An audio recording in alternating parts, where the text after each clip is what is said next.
Hey, hey, hey, it's Teach Me Tuesday. And listen, I am so glad y'all here. I am excited to my fellow Americans who live in Georgia about the work that you're going to do today. And my hope is that we um, vote for intellectualism today. That is my hope. There are a couple things I'm slightly confused about, and I was hoping that y'all would teach me. Last week I shared that I had sat in a room where we were talking about missing girls, and what came up when we were talking about missing girls was the number of homicides that had occurred in Kansas City. And I thought that very strange because the people in the room absolutely know that, if I have been trafficked or stolen, that has absolutely nothing to do with the number of people who are killing other people in our city, but yet they were still conflating these issues. And one thing that I was hoping that y'all could help teach me about is, in general, just the conflating of issues. I dated a guy once who promised me the world, honey. And everybody has a right to change their mind. But here's the thing, in that particular relationship, he didn't have to promise me the world. You see, I didn't need to be his only woman. I was happy to date as well. And so he just wasn't honest. And so that makes me think about what happened in Mississippi. And I don't know, but y'all teach me. It feels like that Deion Sanders could have just gone to Jackson State and said, hey, listen, I'm happy to be here. But he shows up at an HBCU, a place that already has energy and power and internal fortitude, where people are choosing every single day to educate children, and they could go anywhere they choose to teach those same subjects. And he chose to say, "I'm here because I'm trying to grow a movement." And then after 2 years, what I hear people saying are things like, um, "Well, he did all he could do at Jackson State. What you expect him to do at Jackson State? Well, this is his stepping stone to another level." Look, he had the opportunity, just like my boyfriend did, to just say, hey, look, I'm just grateful to be here. Thank y'all for having me. And when another opportunity comes, like many of us, we gonna leave. But that's not what he said, though.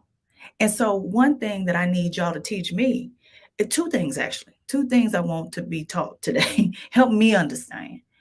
Do our principles not matter? Do what we say and promise people just not matter anymore today? And if so, then what are we trying to convince the people of Georgia to do right now?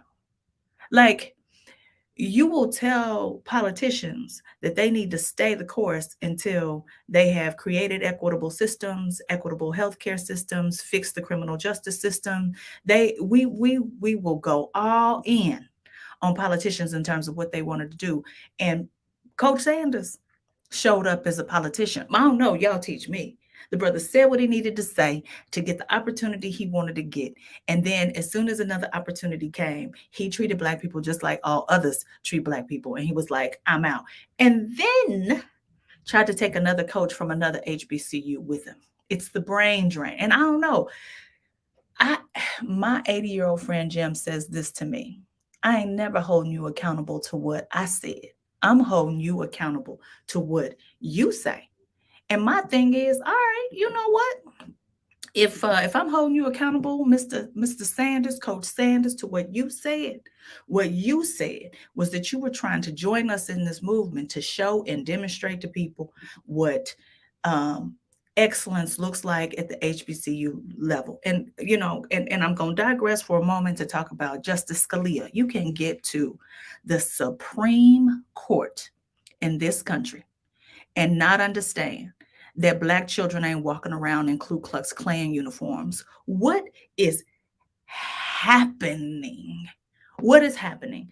He literally took a domestic terroristic organization, the Ku Klux Klan, and equated it to having a Black Santa, conflated these two issues, and said, does the Black Santa have to take a photograph with the child wearing a Ku Klux Klan uniform? And this man has made it to the Supreme Court of the United States of America. And y'all want to convince me that it is the place where we have incredible amounts of rigor, where we are asking people to step up to the best of what they can possibly be. I remember when I got to A&T, I was very smart, very smart. And guess what? That was not a differentiator. I can tell you what I know for sure. Jackson State gonna be fine. But when you think about what happens in Mississippi, here's what I need y'all to understand. Help me understand. How is it that Brett Favre can steal millions of dollars from the state of Mississippi? And I think sometimes what we struggle with is we don't always understand that if I gave you $1 for every second you lived on the planet, that you would then live 11 days before you had $1 million. But if I gave you $1 for every second of your life and you needed to get $1 billion, you need to live over 38 years. And I think sometimes when we start throwing out numbers like millions and billions and trillions, people don't quite understand what's happened here. And when I look at the $1 trillion that have been stolen from HBCUs based on enrollment, and people have the gall to say, help me understand this now. Well, the alumni got to step up. The difference between historically white universities and historically Black universities is one thing. One, the history of racial terror in this country. It was illegal by law for Black folk to be able to educate our children. And then once it became legal, then look at what we have managed to accomplish. And even though it's legal, then what you do is you have a formula that says how you're going to fund schools, and then you don't fund schools using that formula. And what it means is when you look at all of the underfunding for the HBCUs here in this country, we got $12.8 trillion that is owed to us. And you're going to look at us and say, well, the alumni need to step up. That's a help me understand it. Help me understand it. And then we will suggest that somehow that the system is equitable when 82% of HBCUs right now are in areas where there is a broadband deficit. Now, I don't know, y'all teach me, maybe it's by accident, but it seems like there's a system of racial oppression that is targeting very specific people in this country. And it breaks my heart that we can bring these things up. And what comes up for folk is, oh, well, you need to be concerned about the crime in your city.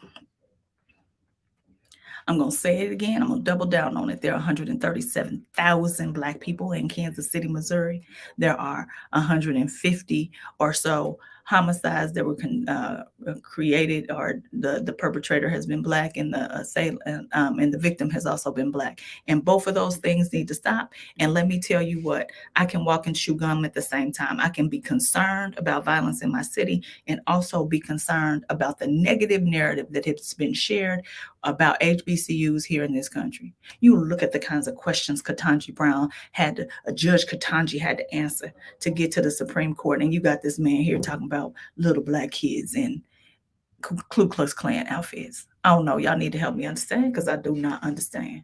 I do not understand it. We need a moral defibrillation in this country, if I use the words of the Reverend Dr. William Barber. And I hope that I can spark an empathy revolution. But let me tell you one thing, a movement ain't never been able to do. A movement has never been able to be done by just regular old people. You got to have somebody with some fame and some notoriety to bring some energy and passion and notoriety to it. You think that some of these people were just showing up at Jackson State because Deion Sanders didn't have the primetime name? He knew what he was able to do there. And here's what I hope.